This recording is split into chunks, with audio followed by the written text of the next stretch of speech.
Everybody's worried about running back by committees. Oh my God, Breece Hall's in a... Smitty, where's my megaphone? I don't have my megaphone. Smitty, Breece Hall's in a running back by committee. Smitty, I'm really worried about Trey Henderson in a running back by committee. Smitty, now Pete Carroll's talking about a running back by committee. Ladies and gentlemen, every team uses multiple running backs. It's, as I laugh in the thumbnail, it makes me laugh when people suggest that a guy like Jeanty won't get 250 totes of the rock, 240 carries as a rookie, or that Hendy's going to be hampered at all by the presence of Ramondre Stevenson, or that RJ Harvey can't get 200 plus carries as a rookie and 40 to 50 receptions as a rookie, even in a situation where the team needs to run 450 plus times. The Raiders are going to run 450 plus times, and people are worried about headlines like this. Jeanty is not in a running back by committee. Hendy is not in a running back by committee. Harvey, we'll see how they look at that. But even Sean Payton said the lifeblood of the team is the NFL draft. And so you can look at JK as some sort of threat to Harvey's beginning stages of 2025. But that will be a blessing in disguise, because slow unveiling sometimes of a rookie running back, a slow unveiling can lead to no rookie wall or a short time frame that appears to be their rookie wall, 1 or 2 weeks. Running back by committees are not a threat to the big dogs of the NFL. Hendy's a big dog. Jeanty's certainly a big dog. Harvey's going to be a big dog. Breece Hall is a big dog. And we got more news on how that room doesn't even have a good pass catching back to compete with Breece Hall, who's got the third down pass catching duties on lock. Enough of the concern of the running back by committee talk on my watch. The Fantasy Football Show begins right now. Live from the FantasyFootballShow.com studios. It's the Fantasy Football Show. Live! Monday through Friday, 8 p.m. Eastern. Smitty is also live whenever news breaks. From the FantasyFootballShow.com news desk, here is your breaking news.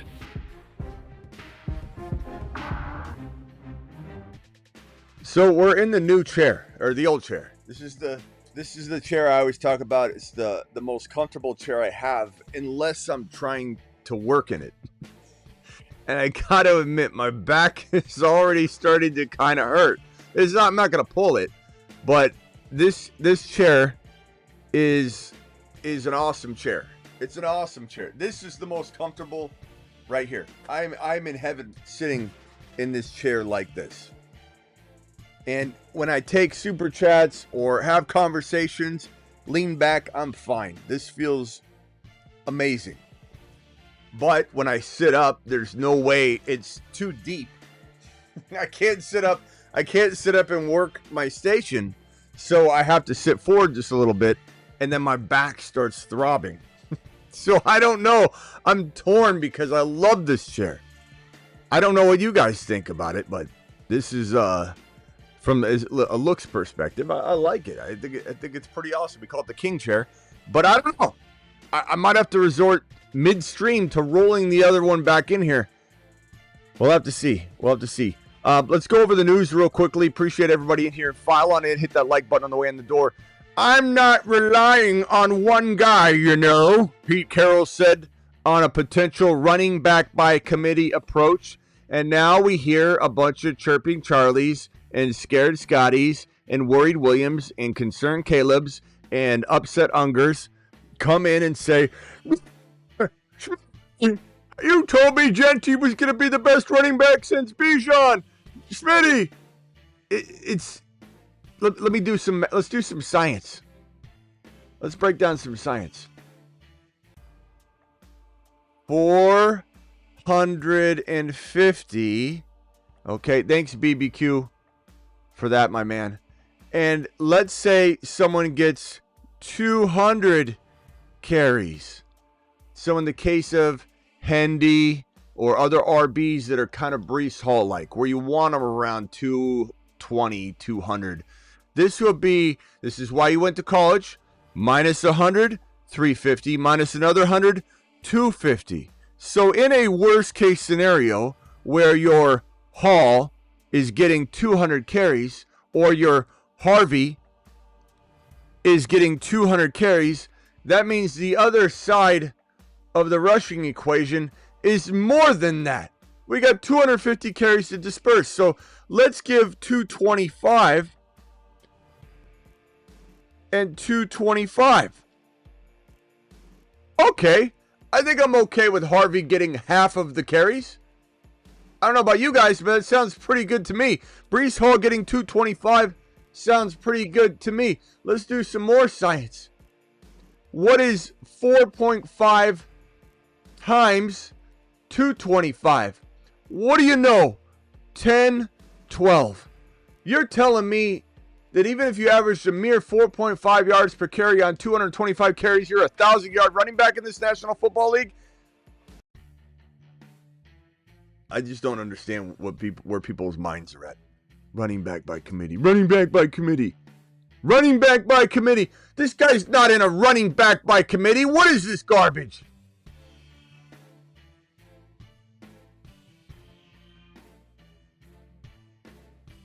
Sometimes, man. Sometimes I just don't know how to talk to some people. Breece Hall, not in a running back by committee. They're using 3 backs. Yes, they are. Jahmyr Gibbs is not in a running back by committee. He's got a standalone role that feeds him plenty. And for those people that continue to say garbage things like, well, Gibbs was only running back 1, which he was RB1 last year. He was only RB1 because Monty missed 5 games, Smitty.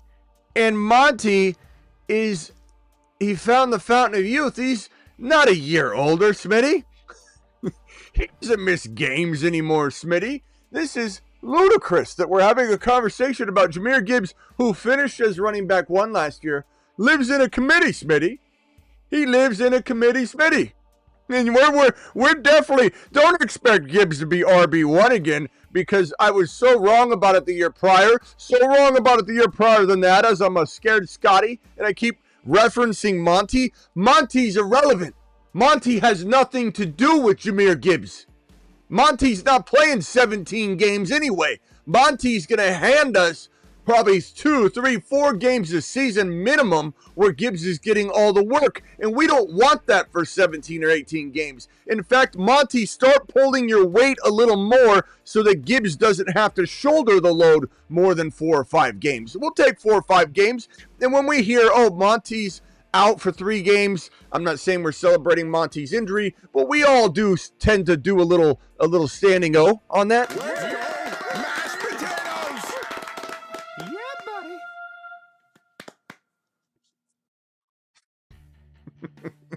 The chair makes the standing O a little different.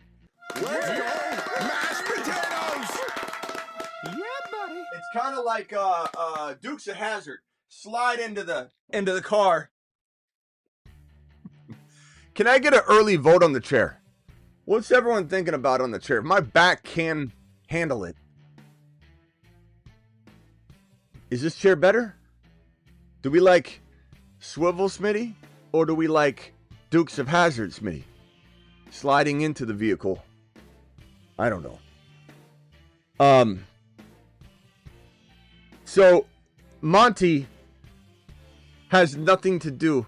Nothing. He's irrelevant. He has nothing to do with Jahmyr Gibbs. Monty is a good standalone running back. Monty's a good player to draft to be your RB3. Or if you go really high-end wide receiver shopping, you go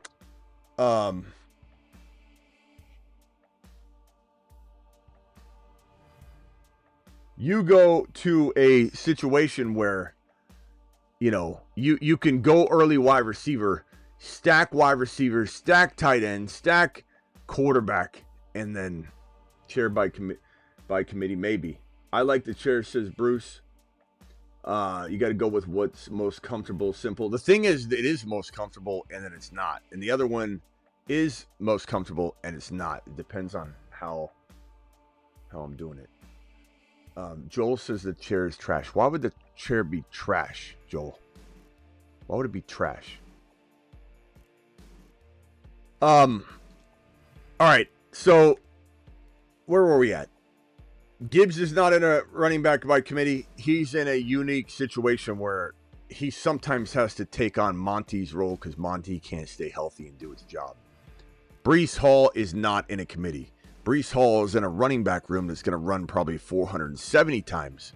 And Breece Hall is a running back that you want running 200 to 215.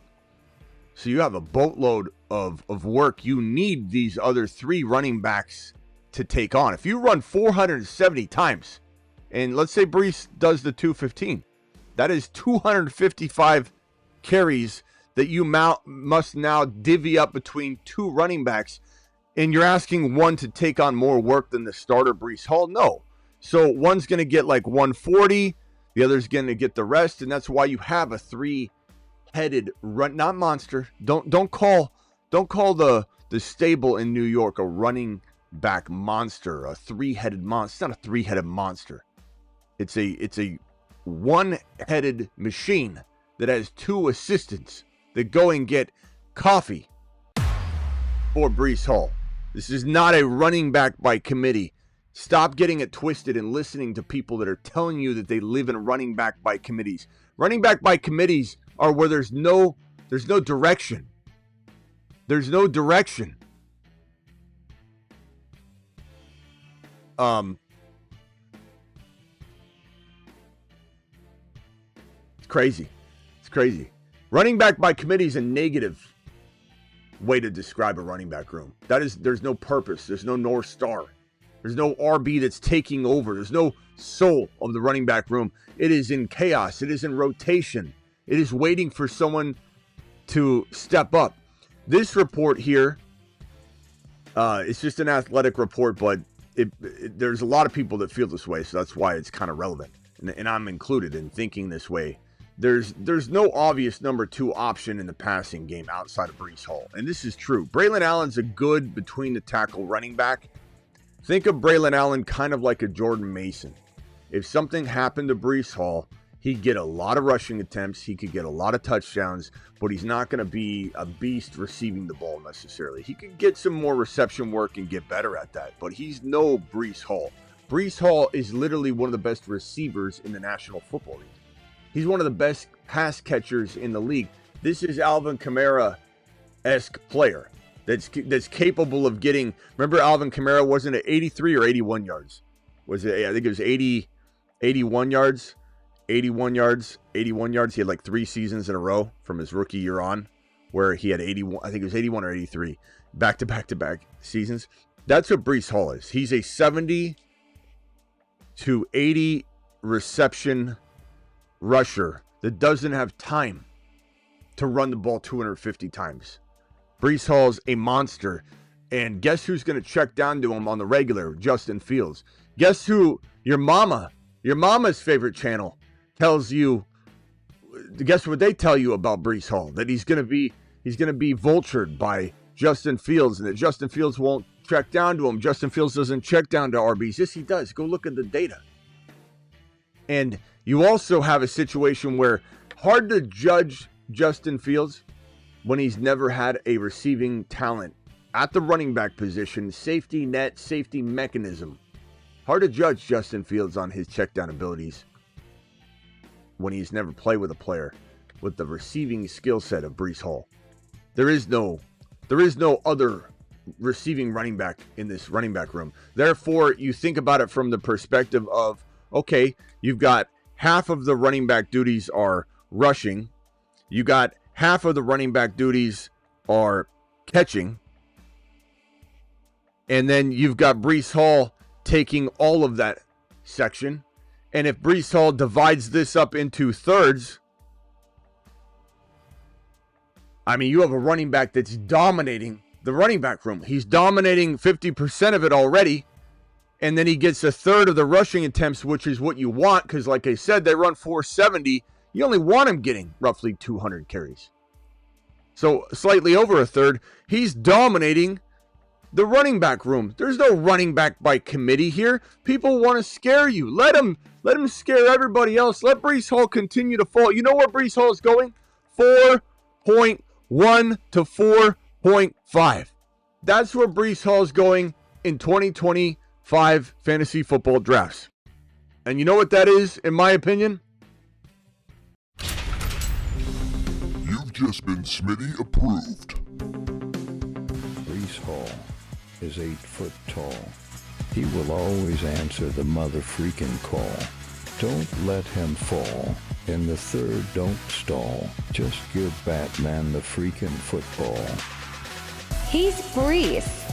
He's Breece. Unbelievable. All right, Super Chats answered immediately and in order in which they're received. We got one here from ScottyD. ScottyD says, got offered DK, Walker, Sharps for Kyron, Golden, and...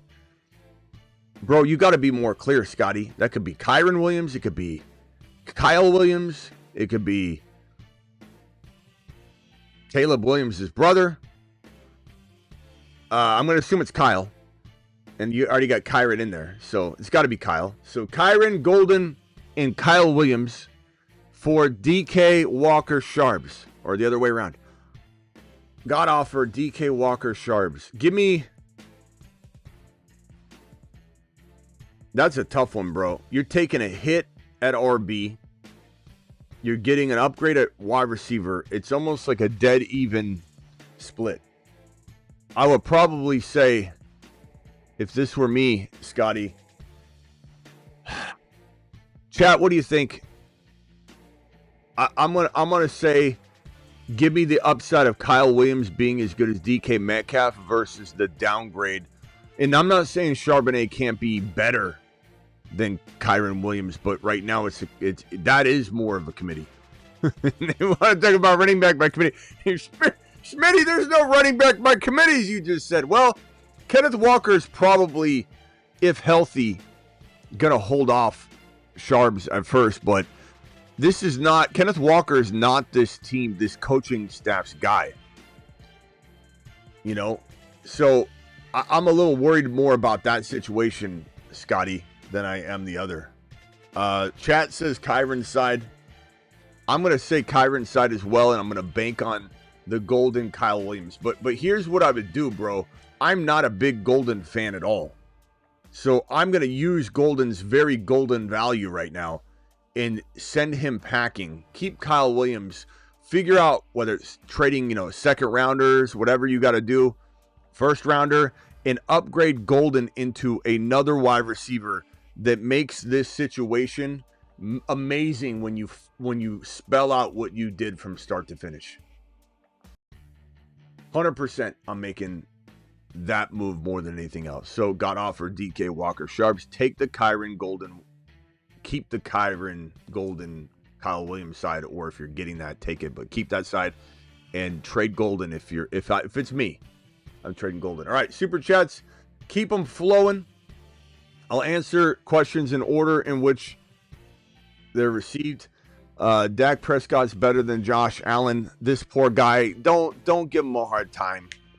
It's cute, and he doesn't know any different. Just leave him there. Yay! Dak is better than Josh Allen, guy. We're glad to have you, pal. We're glad to have you, buddy. He says Dak Prescott is the best quarterback in the NFL. He hasn't won a Super Bowl, but you can't deny the facts. We see you. We're glad you made it. We're glad you're here, buddy. Okay. Deebo still looks like he's carrying extra LBs, everybody has been saying. I've seen two or three comments like that so far. First of all, it's June 13th. Second of all, if you've watched all of the Deebo Samuel footage that's kind of been out there, he doesn't look slow in many different, looks and receptions and plays. So everybody needs to calm down on that one series of routes he was jogging, and everyone said it looked like he had weights in his shoes. Oh my God, Deebo's going to have a horrible year. First of all, Deebo is probably, if he stays healthy, and you could argue if he didn't drop some weight between now, June 13, and September, like literally 3 months from now. 3 months, he's just getting on there running on the field. If you're worried about Deebo and weight come 3 months from now when he's just doing everyday workouts, he's getting out there, you're out of your mind. You're going to leave talent on the board that you're going to regret leaving on the board. This is one of the best yak yardage players to ever play the game, and he's playing with JD5, one of the better quarterbacks to ever come out of college, and probably the best quarterback in the National Football League going forward, or at least next year, aside from Dak. Calm down. Aside from Dak, you're talking about JD5 being the best quarterback in the league in an offense that's going to just pepper Deebo with targets. You're worried about Deebo 3 months before kickoff? That's on you. That's on you. Deebo's going to come for everybody. I'm not guaranteeing how many games he misses or doesn't miss, but when he's on the field, he's going to be a yak machine, and JD5 is going to feed him. So you can keep doubting him all you want. That's fine. Breece Hall, 8 feet tall. Love the guy.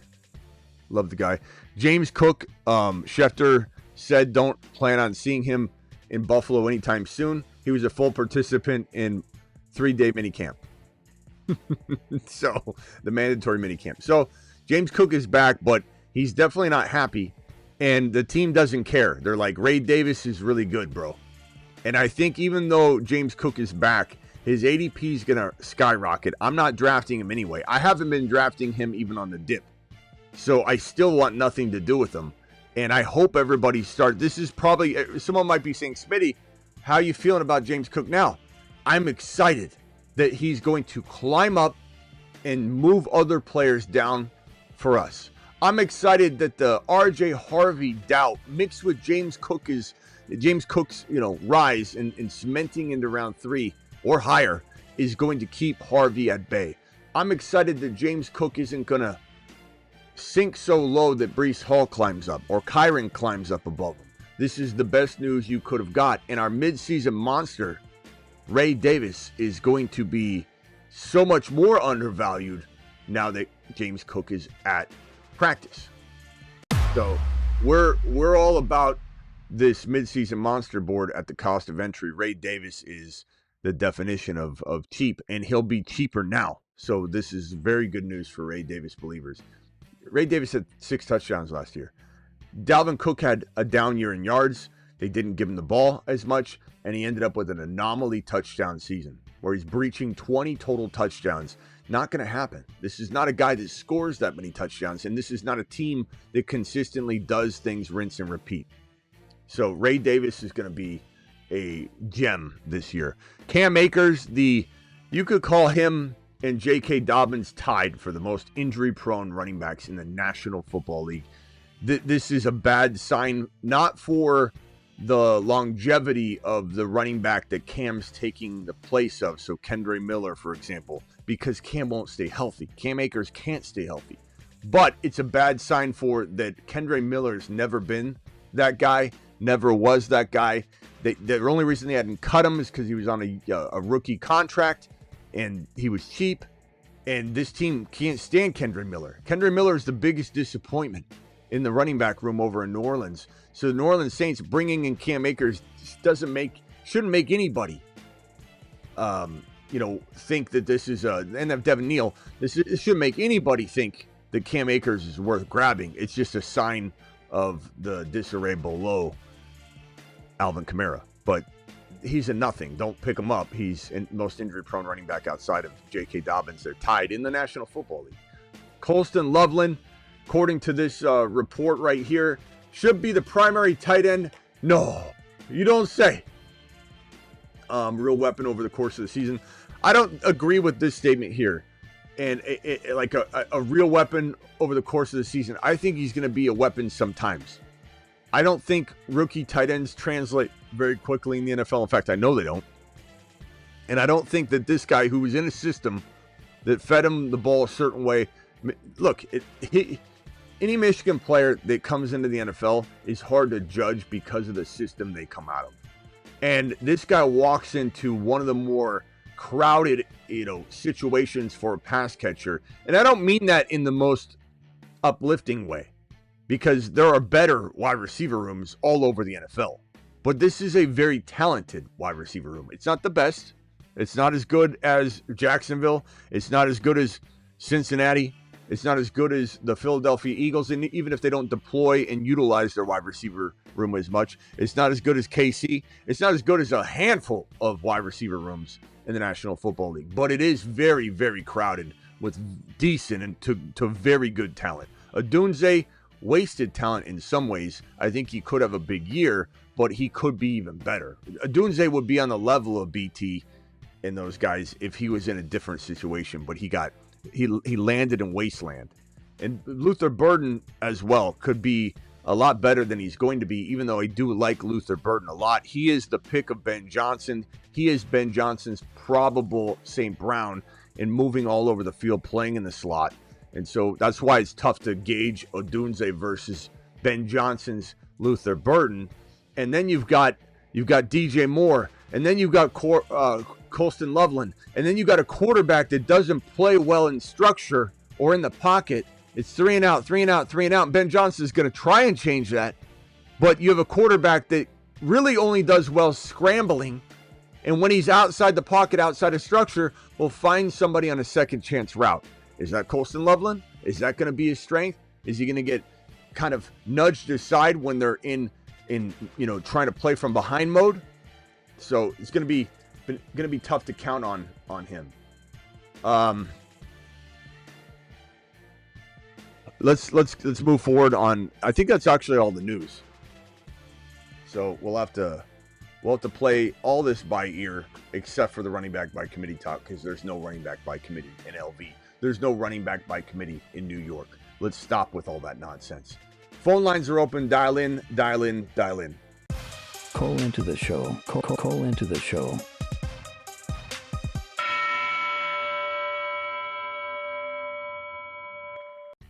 Dial in, dial in, dial in. Speak your mind. Speak your mind.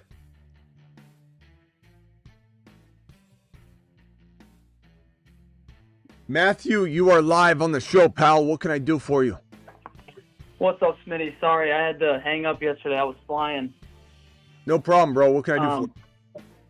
All right, so I'm currently on the clock in Dynasty, and I'm at a pretty rough, I don't know who to take. So I was like, well, yeah, I might as well run it by you. Do you want me to kind of just fill you in at where I'm at and what I'm thinking, or? I don't know, bro. I don't know if we have time for all that. Just tell me who's on the clock, and I'll maybe ask some follow-up questions. Give me all the players you take. Yeah, running backs, it's like Etienne, Pollard, Charbonnet, Najee, Jalen Warren, Trey Benson from top to bottom for ADP. Wide receivers, it's Ayuk, Godwin, Deebo, Ridley, Keon Coleman, Trey Harris. And then tight ends, Jonu's still on the board, Kincaid, Kelsey, Pitts. I don't know if you remember my team, but I had Allen and Herbert. So quarterbacks are still good, but Fields is still on the board. And I remember last time I called you felt a little high on Fields this year. So it's tight end premium and Superflex, right? Correct. Yeah. So I don't know if I go tight end here to get another tight end, or if I get Yeah, it's crazy that Kelsey, Fields, and Smith are all still on the board in a tight end premium Superflex. You have to go Fields, bro. There's so much value there. You're in what round, bro? The 12th. That's insane. Fields has no business in a Superflex. You sure it's a Superflex? Yeah, it's 2 starting quarterbacks. Yep. Oh my God. I mean, you got to go Fields, because if these guys don't have a Superflex quarterback, you're going to be able to trade Fields or Herbert later on. This is going to be an easy trade. You're going to be able to trade for a better player than that's on the board here using Fields later. So that's probably what I bank on. Not to mention, Okay. I bet you Deebo's still there the next pick. I don't mind going Deebo with a veteran pick. I just think he's going to be very helpful this year. So I don't mind, but Sharps is, if it's is it Dynasty or is Dynasty or Keeper? It's Dynasty, so that's why I'm tempted with Sharps because. Well, yeah, swing back around for Sharps. You got to go Fields, bro. This is a super flex. You have to.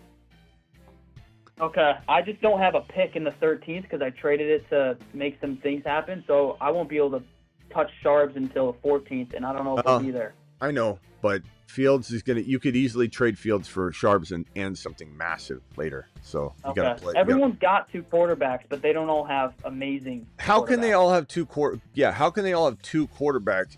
What is it? 10-man? Is that why? Yeah, I can tell. Yeah, I mean, it's yeah, 10-man. guys got JJ and. It's 10-man. It's 10-man, right? 10-man. Correct. Yeah, that's why everyone's got. That might be why then.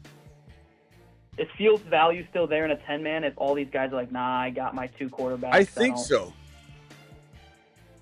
I still think it's a great value, but you just got to wait and be patient because if Fields is going crazy, or if Herbert's going crazy and you still like Fields, you can make this move, bro. I would go quarterback. That Sharps isn't necessarily even going to be in the lineup right away. You don't even know. You know what I mean? Like that's a great long play, but it's not necessarily guaranteed.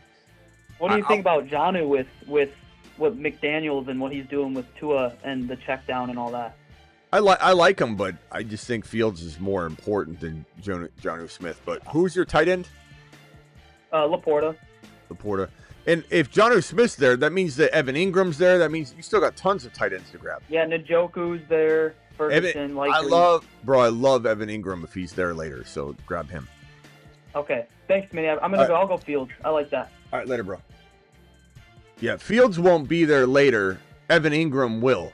Fields won't be there later, but other running backs after Charbonnet that we love a lot are going to be there. Benson will probably hang out for a while. Deebo, because he's older and everyone's worried about his weight, is going to hang out for a while. So Fields will not. That's an easy call. Easy. Call into the show. Call into the show.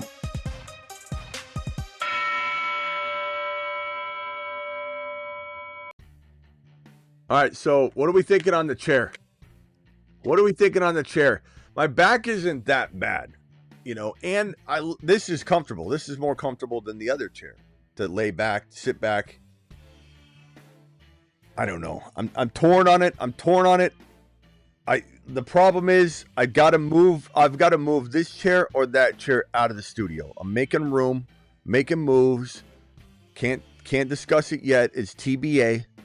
But we're making moves, so I have to make a decision.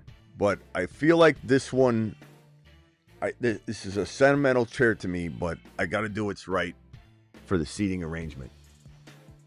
I don't care for the chair. Why don't you care for the chair, then? What's the chair doing that makes you say the chair is trash, Joel?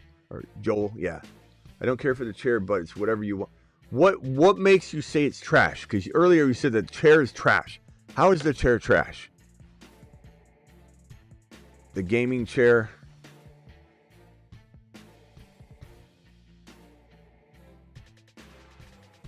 Let's bring it in and test it. Scoot this.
We're doing it live. We're doing it live.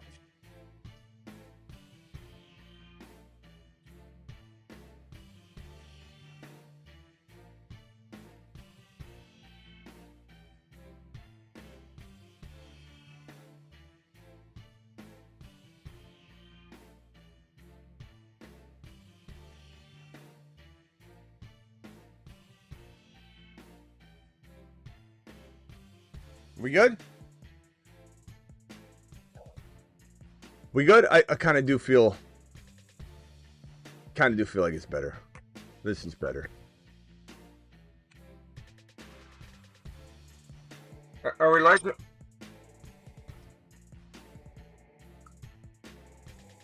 Are we liking the white chair?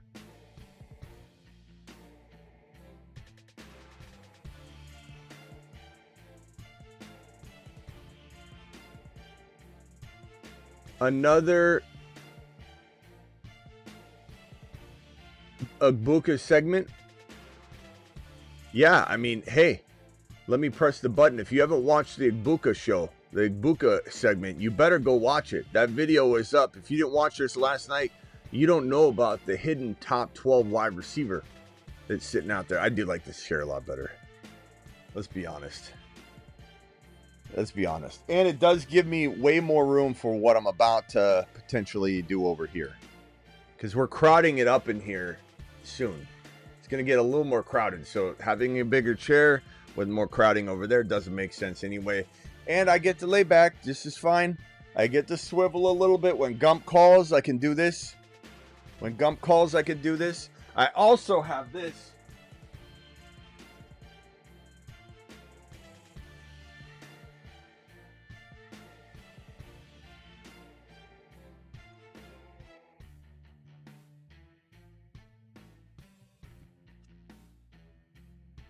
We'll be doing a little bit more of this with super chats and stuff going forward too.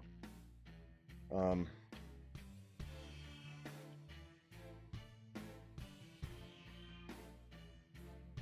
hoping this isn't boss horn loud. Let me know if it is. I don't even know if it will pick up because I got a limiter on my mic. My mic limits my mic limits my sound like Harbaugh limits Justin Herbert.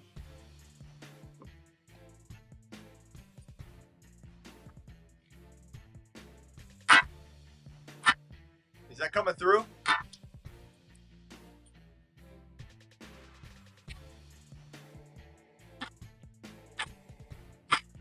Is that coming through? Or is it getting, I hear you. Is it getting limited? Yeah, you can hear it, but can the chat hear it? Can you hear that? It's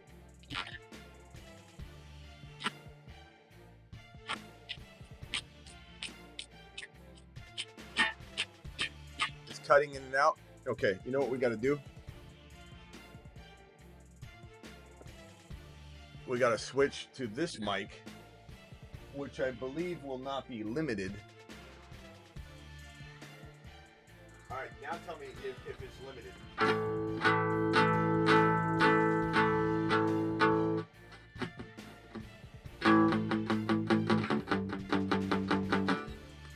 you hear that?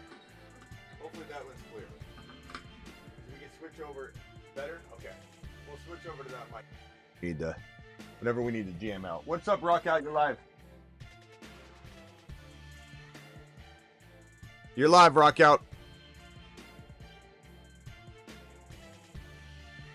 I'm sorry, Bruce. Bruce is sitting there. Yeah. Bruce, can I get a little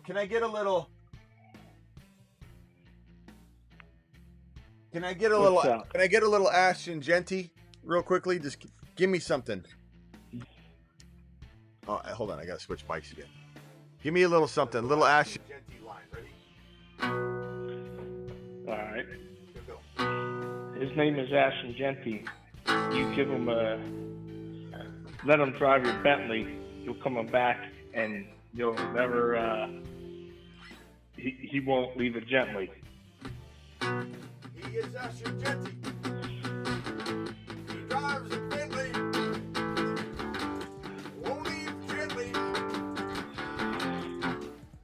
like it, Bruce.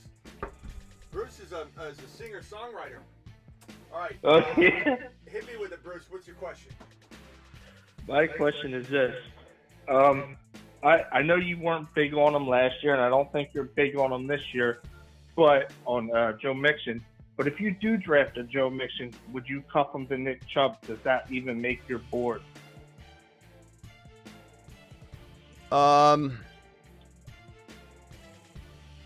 The thing is, bro, I'm just drafting a different player. But Mixon with Chubb, it makes some sense.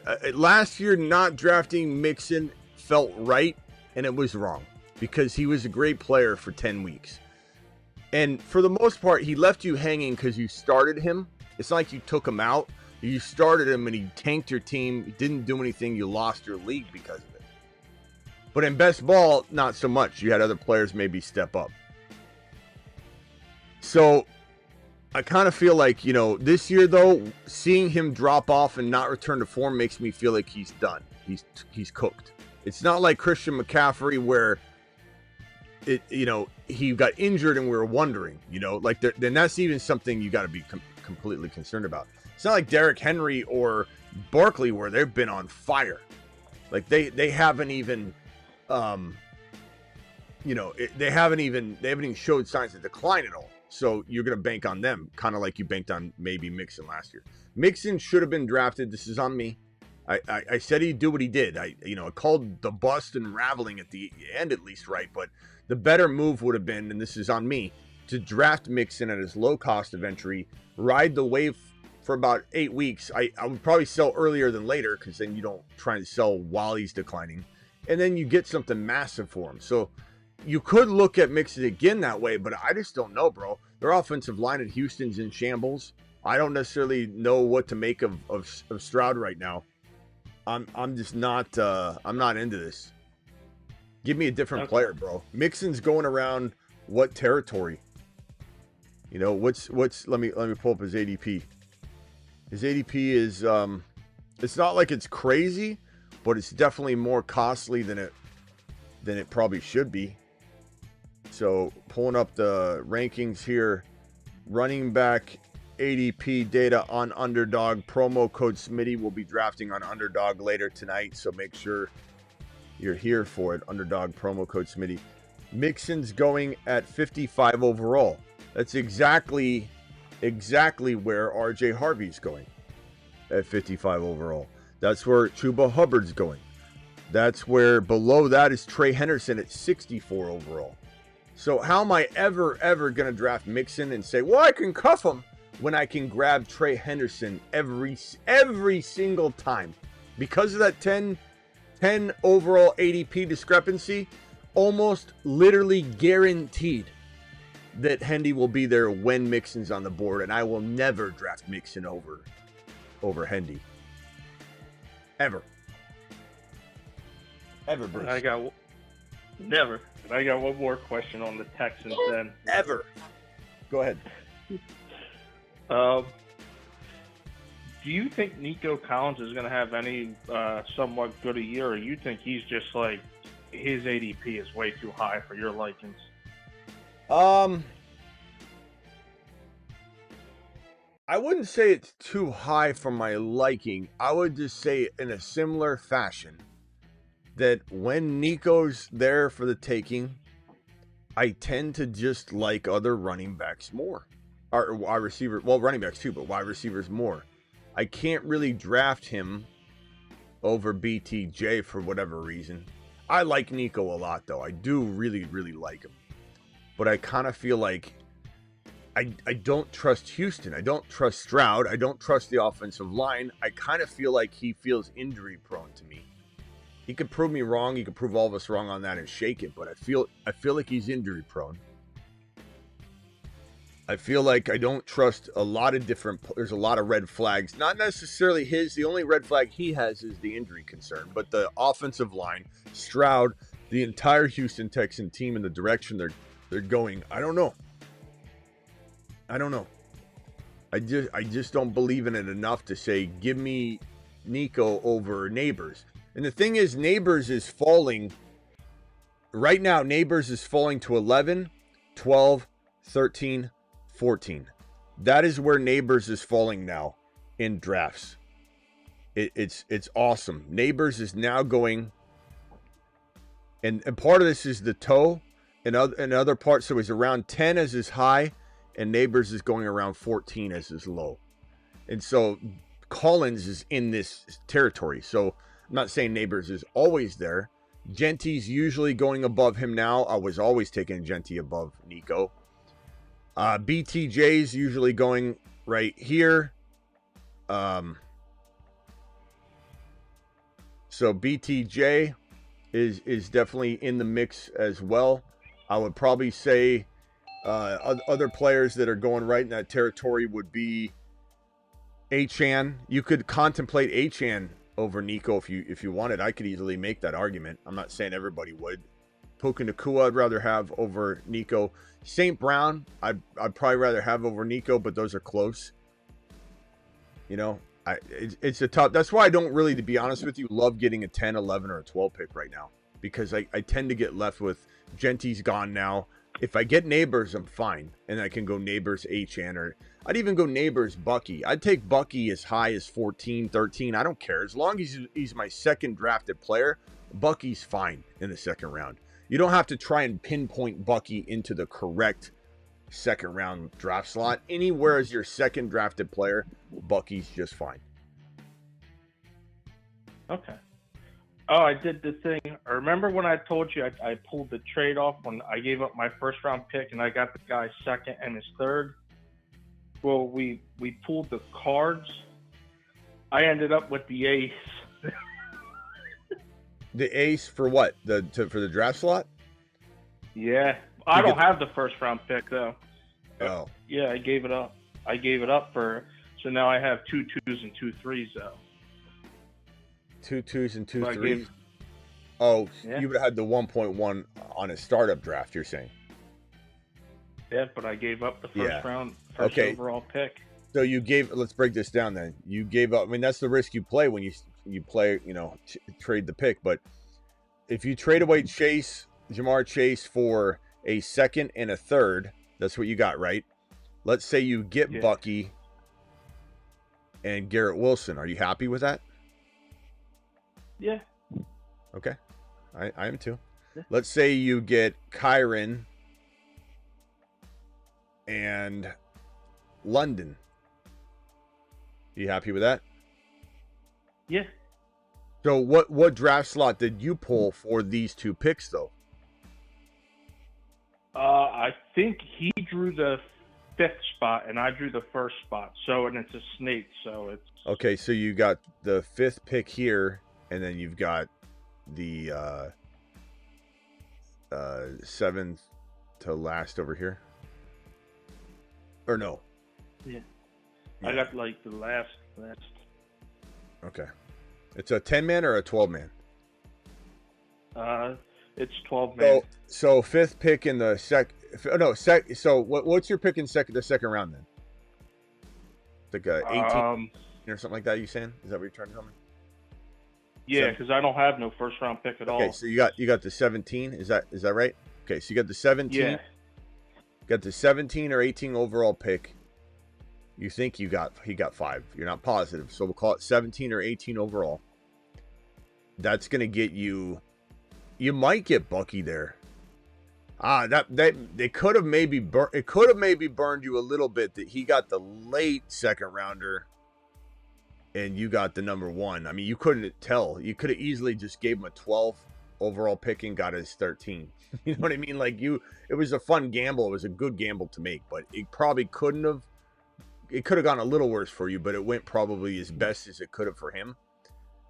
But let's say you get, I mean, worst case scenario, you reach on a Kyron because it's a running back heavy environment. It's not best ball. So Kyron's not going to be a third rounder in all formats.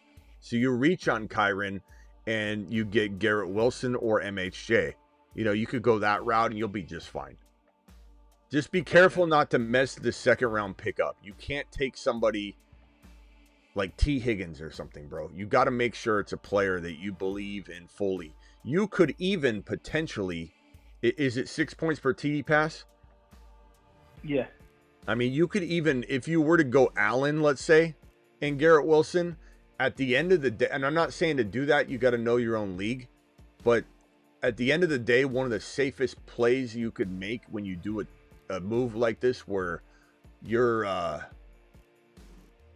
where you're trading a player and you don't want to miss on this, is if you took the best quarterback, the highest score, and if it's Allen, JD5, you could take JD5 in 3 if you want to. You could go Bucky and JD5 as an example. But if you don't miss, if you go Allen and Garrett Wilson, or you go JD5,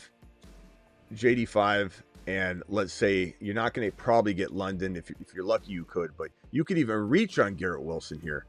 This is pretty damn good, bro. This gives you something that you're not going to necessarily miss on, and you're getting something you wouldn't have been able to get had you not made this trade. The problem people make is they make a move like this, and then they grab somebody that they could have, made a move for. You want to do something that makes sense, as in you couldn't have done it without this trade. You know what I mean? But just make sure you're smart with those picks.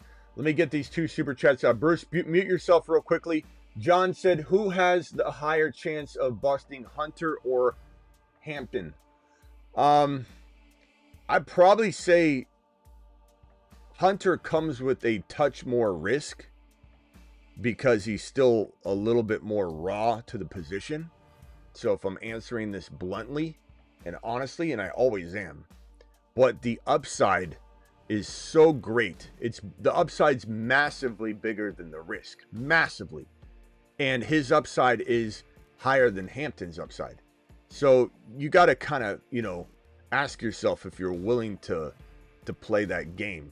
Are you okay with a little bit of a risk? Or are you the kind of guy that when, you do a Super Bowl prediction and it says you can cash out now for like a fourth of the money, or let it ride on one more game and you're like, just give me the money? So that's probably Hampton for you. You're probably a little bit of a scared Scotty. Not you, John, necessarily. I'm just saying, if you're watching and you're like, I'm that guy, I always cash out, then you probably want Hampton. He's safer. Floor is a lot lower, especially early on with Najee. And he's awesome. He's a great player. They're talking about him being so well-rounded. But Najee was brought in on a high dollar amount for a reason as well. They're not just going to shove him aside. So it's going to be a committee. That will be a committee. We talked about no committees. Don't be afraid of committees. That will be a committee at the beginning. But I'm not afraid of it being a committee by mid-season. So that's a very, very comfortable committee. And even if RJ Harvey's in a committee, meaning it's 50-50, there's no direction yet, that, like with Hampton, will be resolved by mid-season. And it could be blessing in disguises for both Hampton and Harvey to not have a workload so heavy in the first 4 or 5 weeks that they can weather through an entire season without hitting a major rookie wall. But Hunter's got more risk because he's still developing, bro. But the thing is, Hunter has the chance to be the BTJ of this 2025 season. Meaning, people expect a lot, they worry a lot. And with BTJ, you weren't really worried, but a lot of people weren't thinking he was going to be wide receiver 4. Hunter could be, he has that kind of surprise potentially packaged into it, where it's like, surprise! I'm wide receiver 5. It could happen. That's how good Hunter is. But there's risk involved. There's risk with everything. John, thank you. And let me go to the super chat, then over to Travis. Maximum says, Dynasty gave Waddle 26 and 27 first rounders, 27 and 28 seconds for Jamar Chase. So I don't care. I mean, the seconds matter, but just for simplicity reasons, so people's brains don't stop working. You got basically the 26 entire first round package and the 27. I mean, you have 27, 28, but just whatever. These are first. You got a bunch of seconds, whatever. Jamar Chase, Waddle. I don't love Waddle at all. I think he's good. Would I draft him? Sure. Do I want him as my wide receiver 2, 3 in a situation where I went really running back heavy, took a quarterback early or a tight end early or both? Yeah, I don't hate Waddle, and if Hill washes out, it'll probably be pretty good. But this guy's always overrated. This is a smash to me. And my guess is if you're trading your picks, these picks will be a lot lesser Now that you're adding Jamar Chase to your roster. So what are you really trading away? The 1.8 and the 1.12 because you'll win 1 year and 1 year you have injuries, whatever, or potentially even bottom 2 or 3 picks in both seasons. These could be 2.1 overall values to me in a sense. So Jamar Chase by a country mile. I've offered way more for a lot lesser wide receiver in the Dynasty League and still couldn't get it done. So give me Jamar Chase all day long. Every time. Travis, you're live. Hey, what's up? What up? Yeah, so I was just looking at, like rankings, off-season rankings, whatever, and would you agree that with quarterback, basically the top 8 spots, and if you were going to rank top 10, are like set in stone? You could change the order of them, but there's really only, I would say, 2 spots to even rank anyone else in the top 10. You're going to rank them right now, right? Would you agree with that, or? So Allen, JD5, Lamar, Burrow. Yep. Hurts. Mahomes. And then I would have Nix and Baker as well. Nix.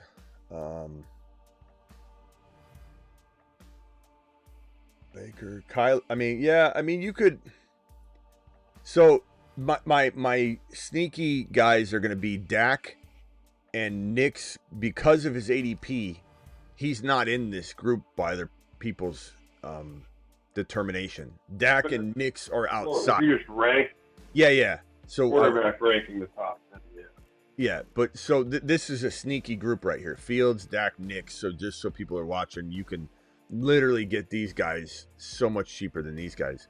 And Mahomes is almost in this group. But I would say, me personally, if JD 5 and Allen are tied at 1, I personally have Burrow at 3. Let's put we could put Lamar at 3. So Burrow and Lamar at 3, tied at 3. So that's 4 guys. And then, honestly, I think I think Knicks can be 5. I truly do. But let's just say Hurts, Mahomes, and Knicks are all tied at 5. Mm-hmm. And then you got Dak and Fields. So 1, 2, 3, 4, 5, 6, 7. Who were you saying? Who am I missing? Mahomes, Baker. Baker.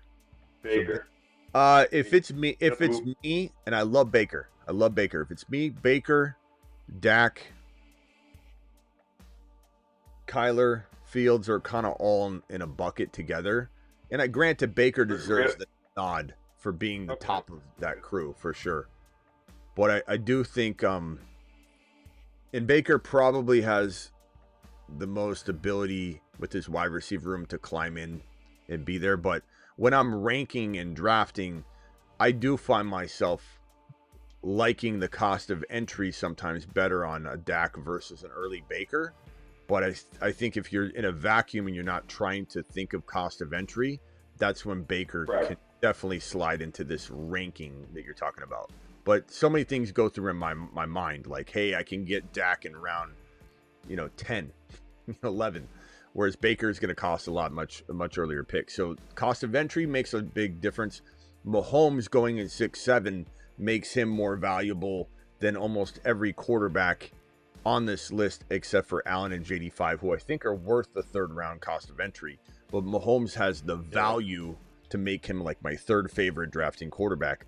But he ranks lower. But yeah, it's tough. I mean, you got to attack this from different angles and you have different arguments, But Baker, he's so disrespected. And even in even when I talk about him, he deserves to be right there with Hurts and Mahomes for sure. But yeah, I think I'm ranking him right here. I've Knicks, Mahomes ahead of him.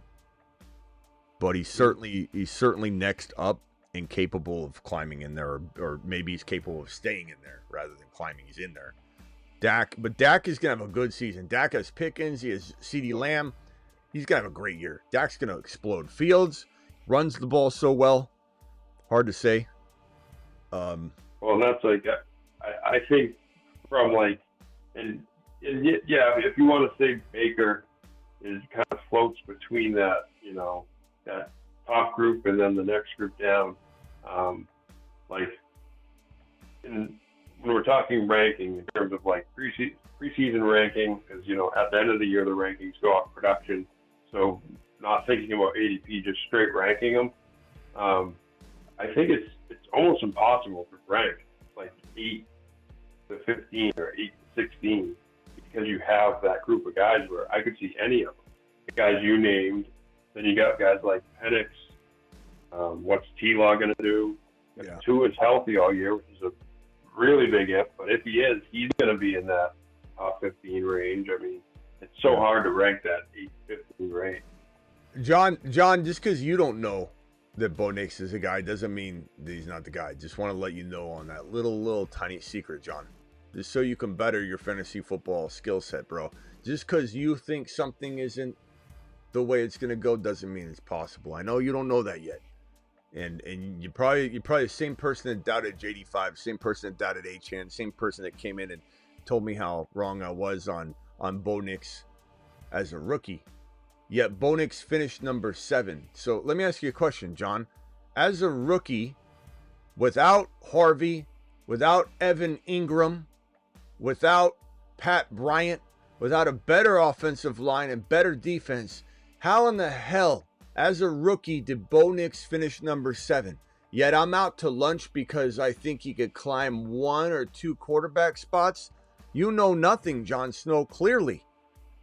That's no offense, but that's why you're here, watching and absorbing, which is good. That's a good first step, John. Very, very good first step. All right, hold on, Travis. Let me go around the phone line real quick, unless you have something real quick. No, go ahead. All right, 615, you're live. Yo, what up, Smitty? What's up, my man? Yeah, I can give you my dynasty team real quick, and you tell me if I'm competing. I ended up winning the league last year after I dropped my phone and drafted K9 on accident. You dropped your phone and that's likely story. But go ahead. Sir. All right. I got Jaden Daniels, Jared Goff. This is super flex, by the way. Okay. Jackson Dart, Joe Milton. Running backs, I got H.A. K9. I got both their backups and Jalen Wright and Charbonnet. Okay. Dorendo Mason. My wide receivers are St. Brown, Jaden Reed, Ricky Pearsall, Keon Coleman. I got Chisholm, Douglas, Lockett. Tight ends are Kelsey, Warren, and I got Likely, Musgrave, and Okonkwo. Is it tight end premium? Also, I have a Tootin. Yeah, I think it's 0.5 tight end premium. Kelsey, and you got Tyler Warren, you said? Yep. I think I wrote down all the big dogs. I didn't want to write everybody. I got Likely, too. Likely, that's good. Likely's going to have good trade value, I think, as the season moves along. So you might, in a premium, you might be able to get some for him. Yeah, I like your team. I mean, part of me would be like, can I get rid of, and I love Kenneth Walker. I can't emphasize that enough. But there's just a lot of reasons why it would make sense to get somebody else that I love, that I feel is going to potentially give you more security. So can you trade like a first rounder and K9 and get into a Hampton, a Hendy? Can you trade? I would personally look. I'm not saying your team can't win now, but I'd be a little bit worried about this team being capable of winning, and then 1 year from now, everybody's a little bit older and a little bit harder to trade.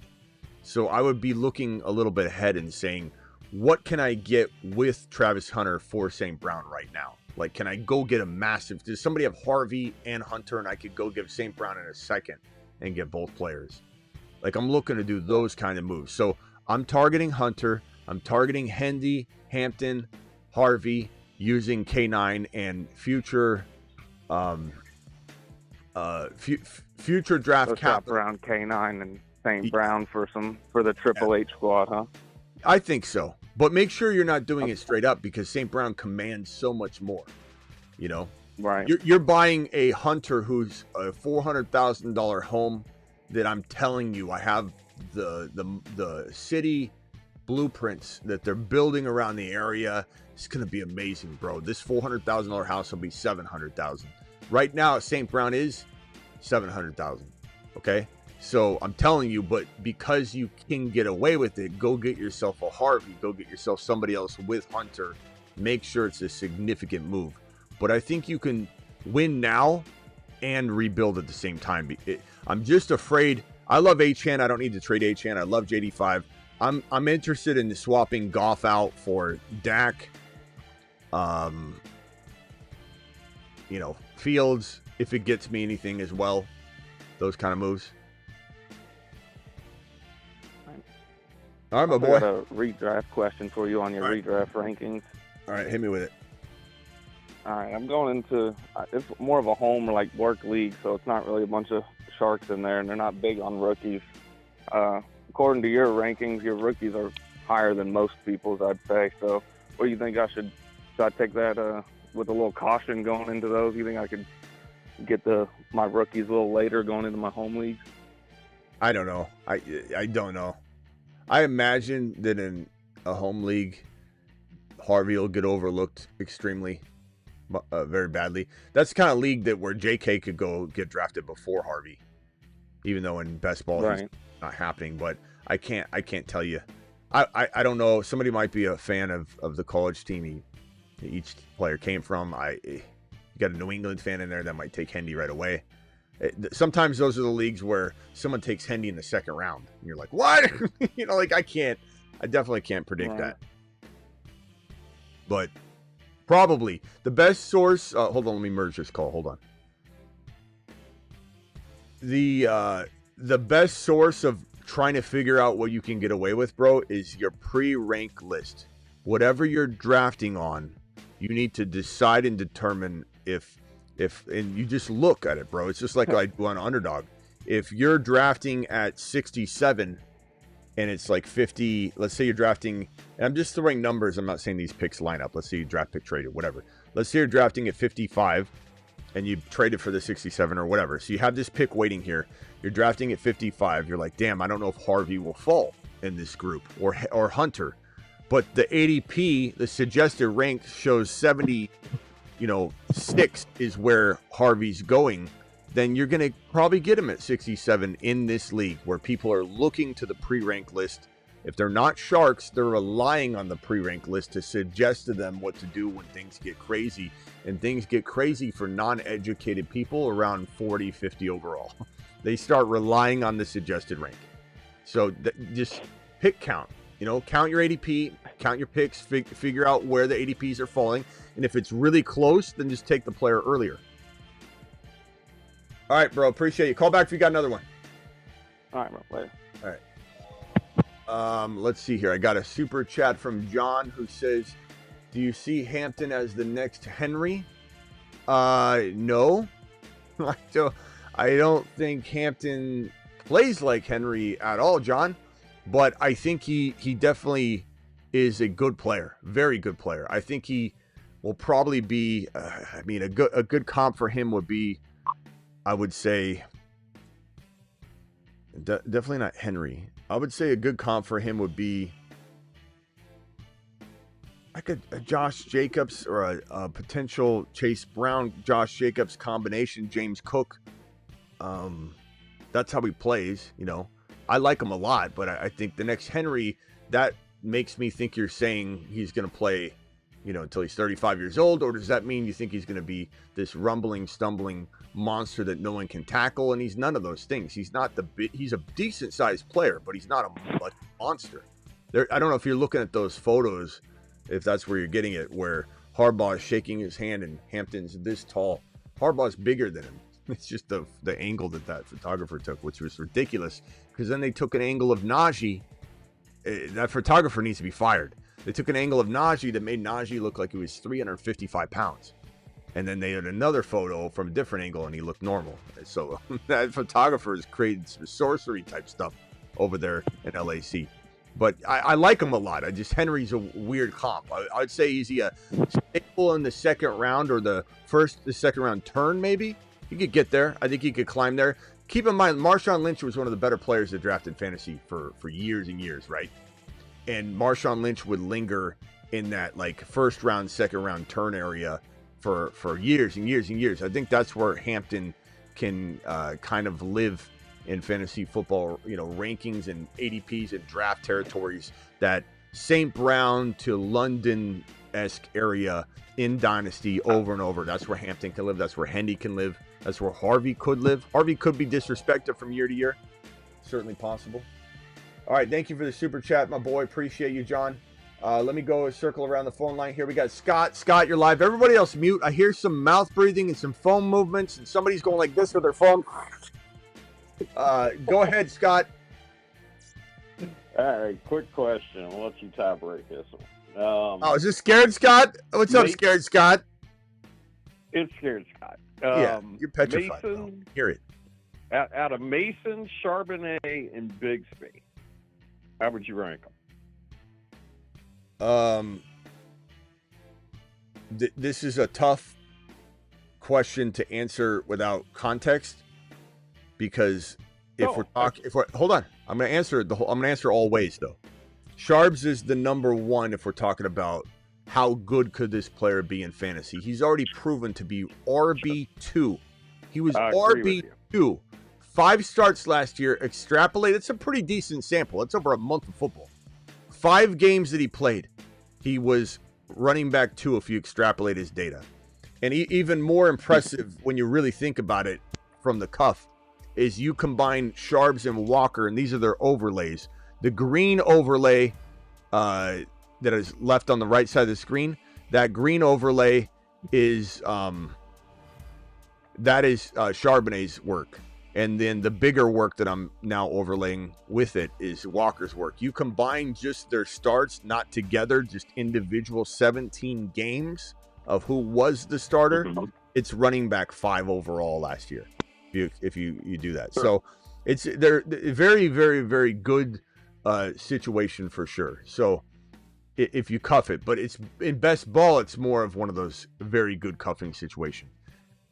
I like Sharbs, but I think Mason could really make a run at being more useful if, let's say, Sharbs doesn't get into the lineup as often as we want. Mason's going to for sure get some work no matter what. So he might be more useful at times this year. Mason, he could be a league winner. He's a midseason monster. They're both midseason monsters in that regard. Let me pull up the midseason monster list right here. Sharbs is probably, if I look at the midseason monster list just to kind of hammer home how much I like Sharbs over Mason, I would say Sharbs is the leader of this entire board. He has the most, and he just proved it. He was running back 2 in 5 weeks. If you extrapolate it, he is the leader. No, I agree. But Mason's really good. So I'm going to say exactly overall, what I was. Bigsby's underrated, but he's in a situation where he could be the second, he could be the third, he could be the first. We don't really know. If Bigsby gets in there, he'll rival Sharbs in production. That's how good Bigsby is. But he's in a little bit more of a cloudy situation. Mason's the most likely to get the most guaranteed work, but he doesn't catch passes. So it's a complicated ranking. All right, Scott, anything else? Oh, I think I hung up on the entire crew. Guys, call back in. I'm sorry. Sometimes 479, what's your name and where you calling from? This yellow boy calling from Los Angeles. What's up, my man? What's up, Smitty? I was just calling in to interact with you, man. You got like one of the top 3 podcasts on the internet, man. Thank you, pal. Thank you. Yep. And I really just wanted, see your opinion on a couple of quick questions. All right. Okay, who you value the most out of Marvin Harrison Jr., A.J. Brown, Mike Evans, London, Terry McLaurin, and Nico Collins. All right, hold on 1 second. Let me merge all these calls back in. Sometimes The phone line gets crazy. Let me merge you all back in. Everybody mute yourself, but Yellow's on the phone right now. MHJ, AJB, Evans, London, and Scary Terry. Yep, and Nico McCollins. And Nico Collins. Nico Mac Collins? Nico McCollins. Nico Mac Collins. I've never heard of Nico Mac Collins. Okay, Nico. Nico's the one. He goes higher. He deserves to go higher. He's the number one. Okay. Number two, in my opinion, even though he doesn't get drafted ahead of AJB sometimes, it's London. London, I think, is going to be a top 5 to 7 wide receiver this year. Nico's a top 5 to 7 wide receiver this year. Those are both, the 1 and 2. I think number 3 is probably going to be, mute yourself real quick if you don't mind, pal. Number 3 is probably going to be, look, Scary Terry deserves to be considered here, given how well he played last year, but I think Deebo is going to take some of his work away. I love AJB, but I just don't know how much I trust Jalen Hurts throwing the ball, and I don't know how much I trust AJB's knees. Evans is getting older. The drop-off is real.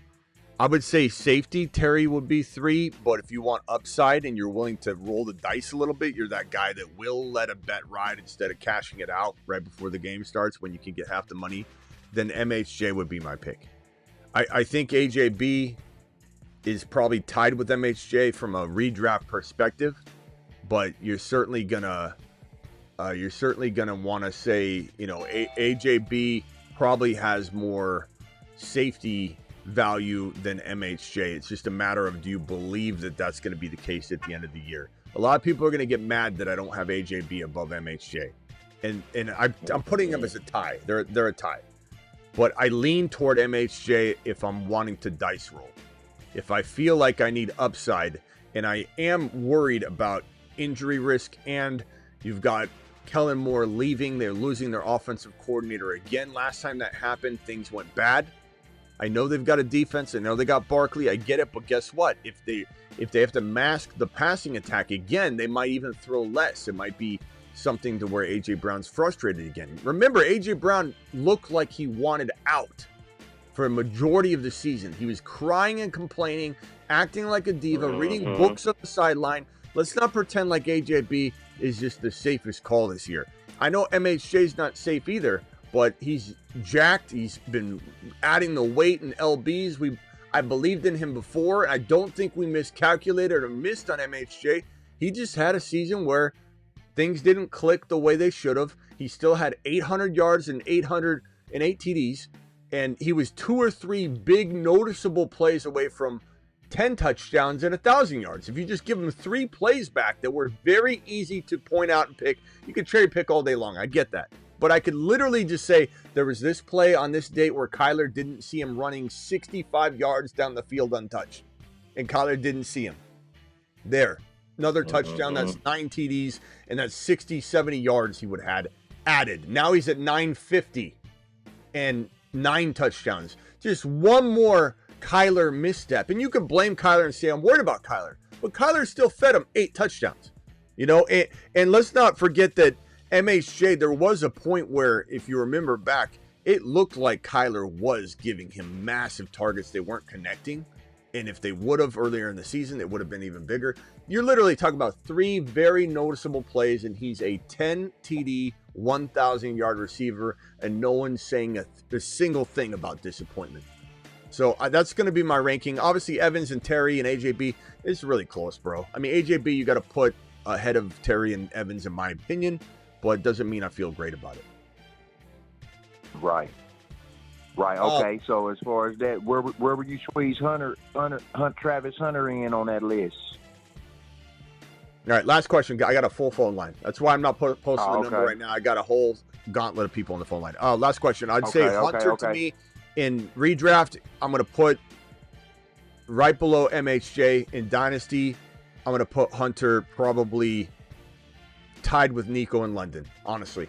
That's how much I love Hunter in Dynasty. I could even say, of course, I'm drafting Nico in principle ahead, but I would rather have Hunter plus something over Nico. I'd rather have Hunter plus something than London.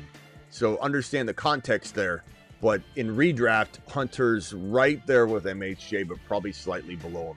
And you could put AJB for safety above Hunter. There's risk with Hunter as well that you could say is equal to AJ Brown's knee injury risk and the risk that they, don't figure out how to pass. But I love Hunter so much. Hunter could easily be the BTJ of this 2025 season. And people can make fun of that, laugh at it, but they also would have laughed at somebody if they said, BTJ is going to finish number 4. And I know we can't just expect that to happen each year. I'm not saying Hunter will be 4, but Hunter could be 8. He could be 7 or 8. He could be that good as a rookie. All right, bro, call back. I appreciate you. Hi. Lewis, you're live. Hey, Smitty. What's up? I was calling to see if you can rank my Superflex Dynasty team. As quick as you can. The reason being is because, quarterback is Fields. I'll just say about I have Fields, Jeanty, Trey Henderson, Travis Hunter, Garrett Wilson, Mason Taylor, R.J. Harvey, Emeka Bugla, Zach Charbs, Deebo Samuel, Kyle Williams, Jalen Milroe, Tank Bigsby, Harold Fannin, Ben Sinnott, Jalen Royals, Pat Bryant, Joe Milton, Jake Reed, Krosky Merritt. Who's your QB2? Mike Kazecki. Who's your QB2? My QB2, that's where I'm struggling. I'm trying to figure out who I can trade for a QB2. I don't know if I'm wanting you to trade, those players, but, first rounders, things like that to try and acquire like a Dak. Hopefully Milroe gets in there, but, Shador available on waivers. I highly doubt it, right? Couple seconds for Shador Sanders. I would strongly consider something like that.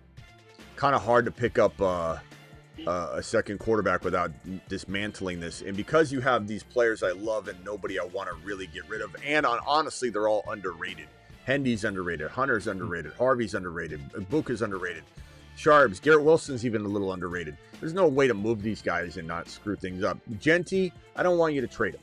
So I think you stand pat. You try and figure out what you can do. Would I give up a first rounder in Fields to get Mahomes to secure the 1 QB spot a little bit more? Because it's super flex, right? It's not mandatory 2 QB. So you only need 1 QB. You want 2 QBs. You're better off if you have 2 QBs, but hopefully Milroe changes that. Go try and upgrade Fields, even though I love him, using first rounders to get Mahomes while Mahomes is cheap. That's what I would do. Okay. Yeah, I have 3 2027 first, and there's a pot going around right now that I'm going to be second to last place. So I told him I'm going to make playoffs. So okay. It's a $200 pot. Well, bro, go give up multiple second or first rounders and get a quarterback. You could even keep Fields. If you could give up, would someone give you Mahomes for all 3 of your first rounders? I'm just curious. Yeah, I'll start trading around. They all love the 2027 draft pick. So okay, that's very hot right now. Do you think you could get Mahomes for all 3 first rounders? I believe so for 2027. Yeah, if I give that up, yeah. Look, in a super flex, it's probably worth it. You get Mahomes with, and don't give up Fields, but you get Mahomes and Fields, bro. How is this team? Yeah, they're crazy. I would consider it. Awesome. No, I needed that. Yeah. Chat, would you give up 3 first rounders for Patrick Mahomes, keeping Justin Fields in this trade? Now, the problem is if he doesn't have a lot of quarterbacks, you might not be able to get no matter what you throw at him. You could say, I'll give you $1 million. And they're like, I can't. I have no quarterback. So they might ask for Fields, and in that I would not give up 3 first rounders. I'd give up 2 in Fields for Mahomes. Okay. But I think, if you're keeping Fields, I'd easily give up. I mean, think about it. Mahomes is going top 6 overall in a dynasty startup. Your first rounder is not going to be 1.1. It's not. Your team is great. What about Bo Nix? I like Bo Nix longevity more than Mahomes.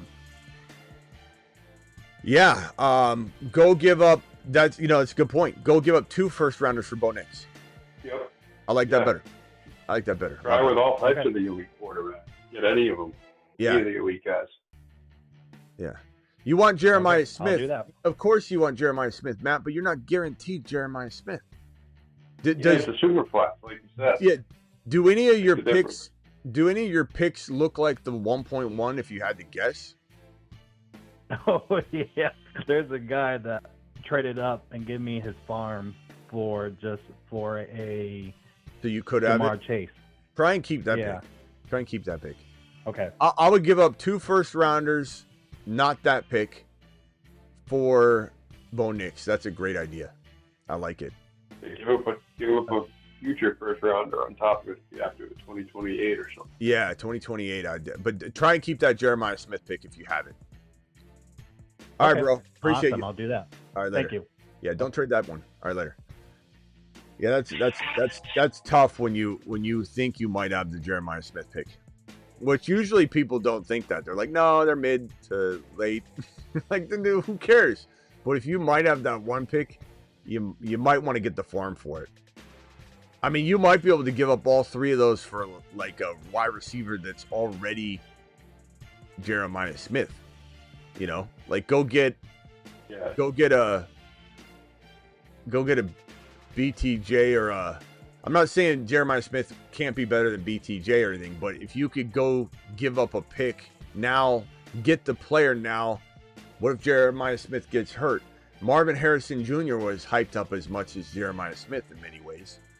I mean, I'm not saying Marvin Harrison Jr. won't be great. I'm just saying you can go get a freaking, BTJ right now using that one pick. If somebody's looking at it, I'd rather take BTJ now than play that game out. And what if you end up getting the second pick? It looks like the one pick, but there's a guy that suffers injuries like crazy. You're gambling. So I would not trade the Jeremiah Smith pick if you think that's what you're going to get, unless you're getting somebody that feels like worst case scenario, you're barely downgrading from Jeremiah Smith, but you're eliminating all the risk involved of trying to get the one pick. It's not as easy as it seems. Not to mention, bro, this is 2 years away. You could have Ron Navy in our other draft had the worst team in our league by far. It was dog water, absolute trash. I had his pick. I traded that pick and another pick for Travis Hunter.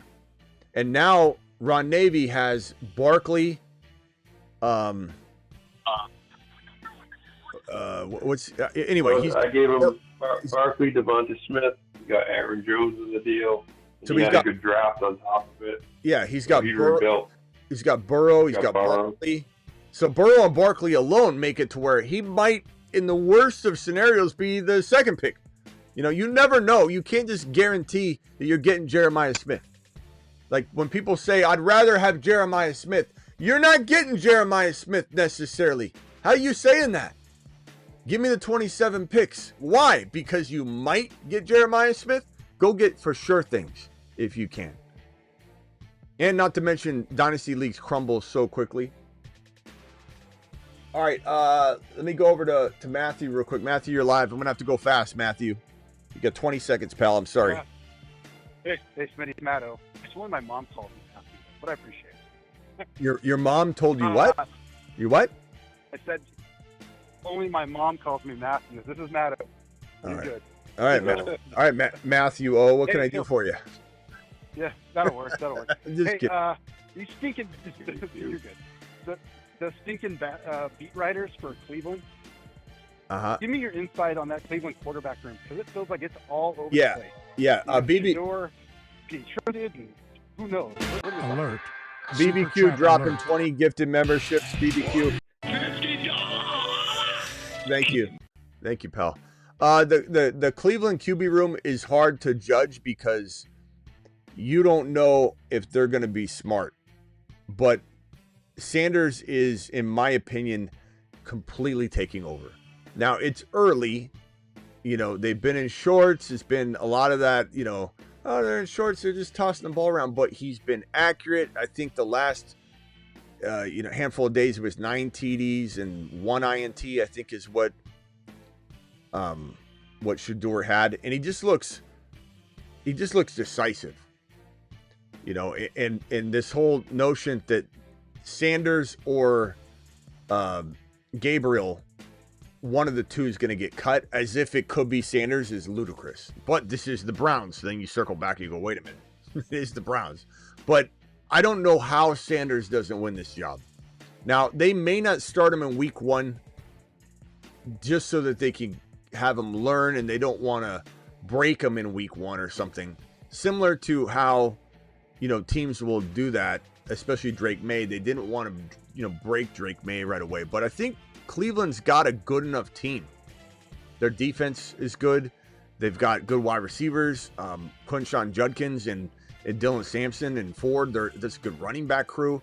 Like, this team could be pretty good. And for that reason, they might also say, let's go with the veteran. But I think Sanders looks the best, and Sanders is taking everything in stride.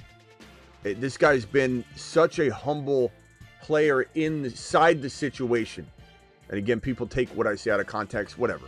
You don't want to listen to what I'm saying, that's fine. People go, humble? Did you just call Shedeur humble? Inside this situation, he's been nothing but humble. He's taken everything in stride. He hasn't complained. He's put his head down. I'm not talking about off the field. I'm not talking about in an interview or when he's putting a gold legendary chain on later. I'm talking about inside the locker room, inside the huddle, at the podium, answering questions, complete humility about what had happened to him. And he's climbing the ladder the right way. I love everything about Shedeur Sanders. So the question is, I don't know. But I know what I know. I don't know what they know. What I know is he's the best quarterback on the roster by far, and he's going to prove so many people wrong. And again, as we talked about earlier, the notion that one of them's getting cut is ridiculous. I said this the other night, and somebody's like, Smitty, stop talking about Shedeur being cut. Stop. I don't think you listen. I don't think some of you listen to what I'm saying. I said the notion of it's stupid. But this is the Browns. I think that's what I said after that, and it's true. This is the same team that signed Deshaun Watson to the worst contract in the history of the NFL after making the dumbest trade in the history of the NFL. So who knows? It'd be a blessing in disguise if they did cut him. But I'm actually excited for him turning this organization around. He's got a lot of talent on that roster. It's kind of like, I would say, you know what it feels like? Carolina. Just a lot of good talent. There's no studs on the Carolina Panthers roster. There's really good players, and there's a lot of them. Like even Chuba, you can't call him a stud, but he's really good. And so Chuba, you got Tet, Leggett, and a grip of other wide receivers, and Horn, who I like a lot, and what's his name, Coker. There's a ton of talent on the roster. The Browns are kind of the same. Tillman, Judy, Judkins is really good. Dylan Sampson, love him. He's actually a miniature stud to me. But, he is second in the pecking order. Maybe even third with Ford. But I think Dylan Sampson's talent will shine through. Harold Fannin Jr., love him. Njoku, when he's healthy, it's a good team. Shedeur could do okay. All right, I got to go, bro. Appreciate you. Yeah. Anything else real quickly? Yeah, thanks, 10 seconds. No, 10 seconds. We're good. 100% agree with you. Hope they do the right thing and give them a shot. Appreciate your insight. Yeah. Bruce, final thoughts. We'll be back. Who do you think is the biggest steal this year in fantasy? The biggest steal in fantasy all around? Yeah, all around.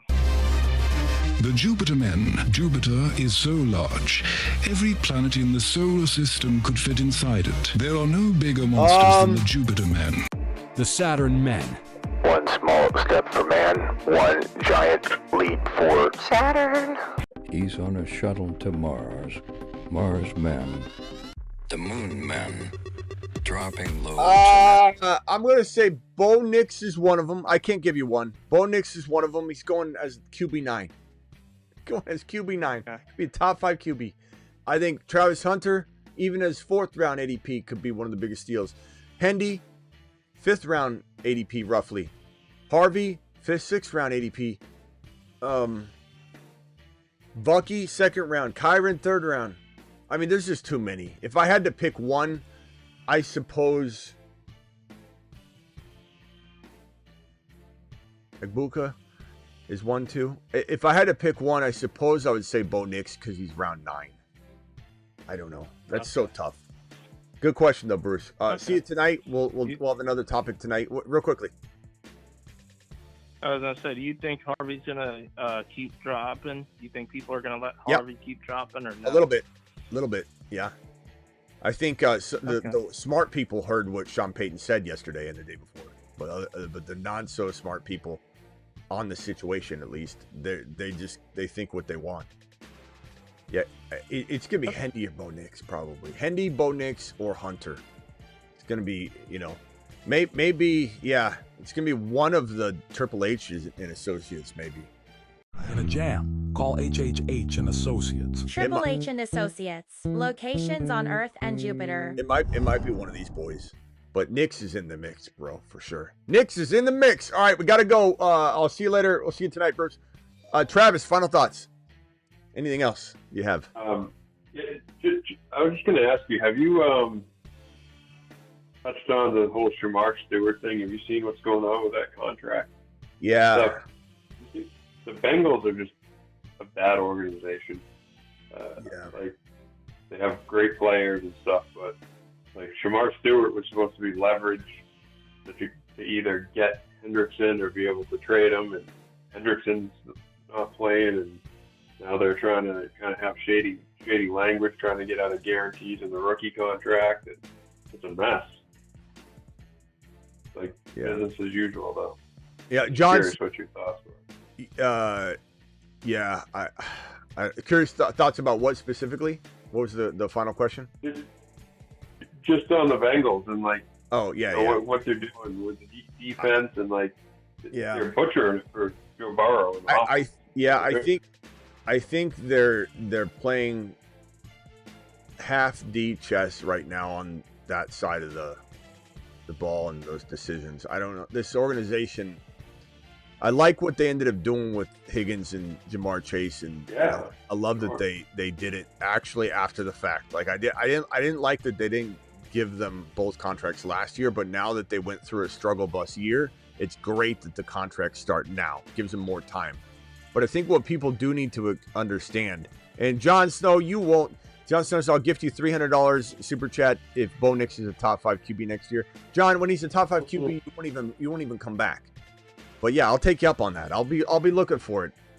Good luck to me finding that $300 when it happens. Guy, Bo Nix is QB 7. Guys acting like I'm out here wilding out. I think I don't know. The situation's weird too, because there's a lot of complexities to trying to sit out and re-enter the NFL draft. To my knowledge, and we asked Kruger about this, and we did a little deep dive on this situation where John says that or you can ban me. You better be careful you don't get banned before then, though. Just to let you know.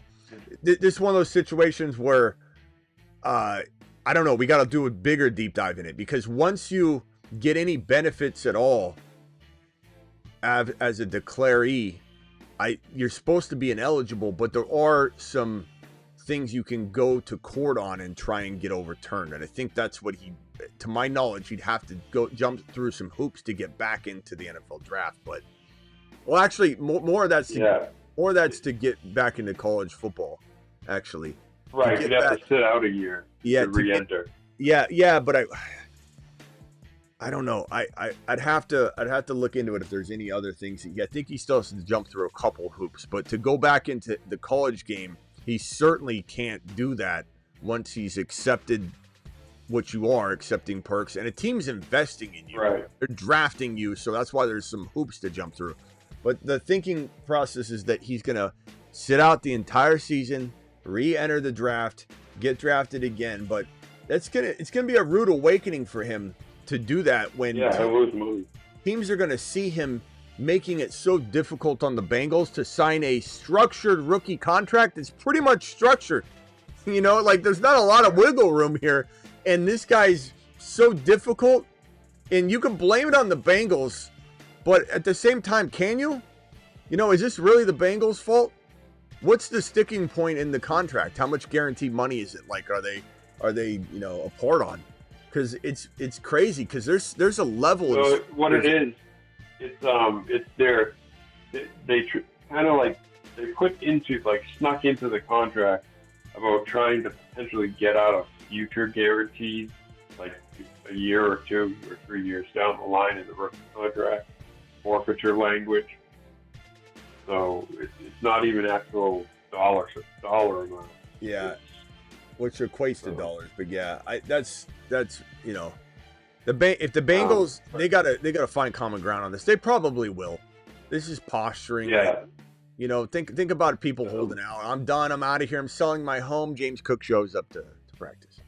James Cook's house is up for sale. Schefter says he's not coming back to Buffalo for some time. Oh, there's James Cook walking right by in his uniform and a helmet on, and then he's full participant. Like, these things end up usually not being what they think.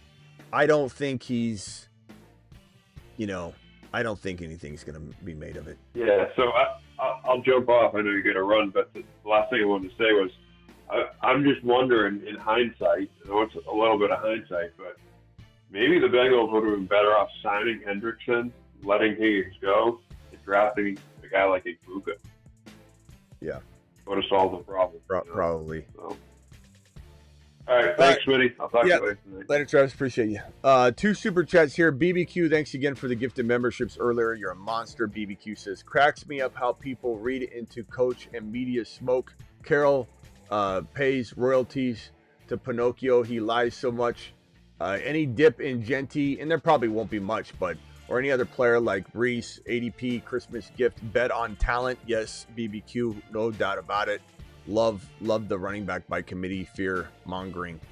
Smitty, worth the super chat with his content. Once you stick around, you'll see.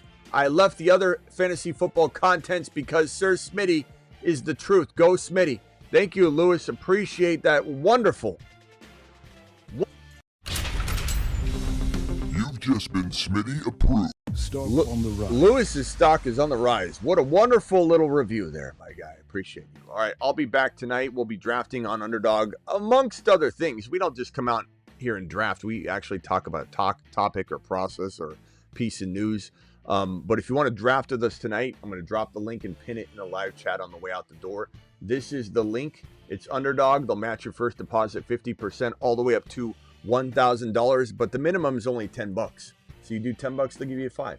You do $100, they'll give you 50. You do 2,000, they'll give you that $1,000 up to, 50%. So if you do 2,000, they'll give you the 1,000. But it's only $10 minimum, and the drafts we do are like $3 or $5 or at most $25. But we do a lot of $10, $3, and $5 drafts. So you do $10 minimum and $5, you can do 3 $5 drafts.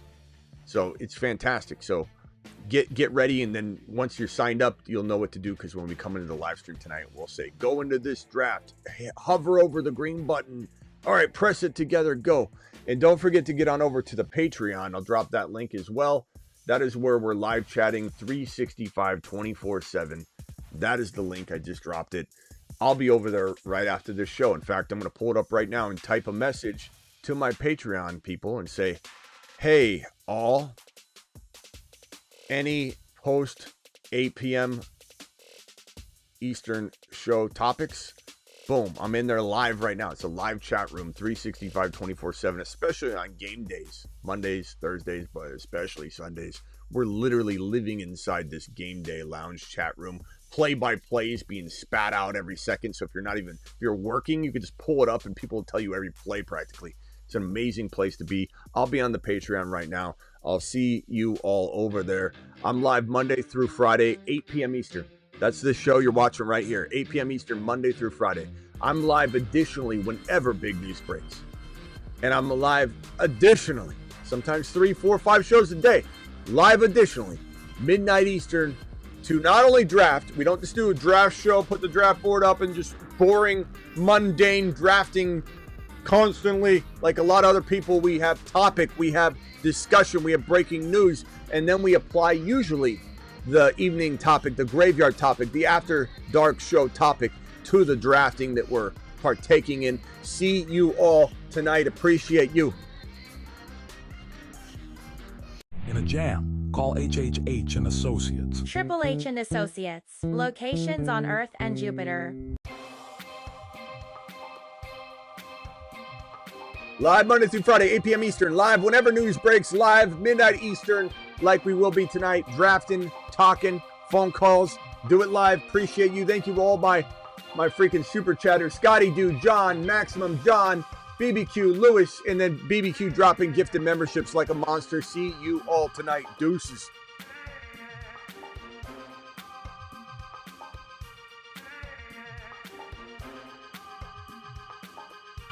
There are handfuls of Saturn, Mars, and Moon men, but only 8 can be supernovas. I give you the 8 best picks in fantasy football.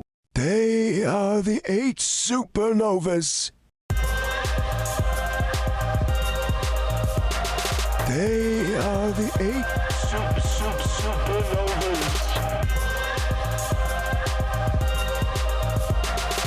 The hateful 8 supernovas.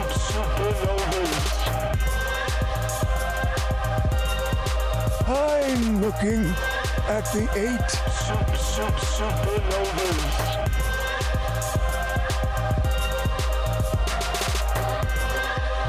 The magnificent 8.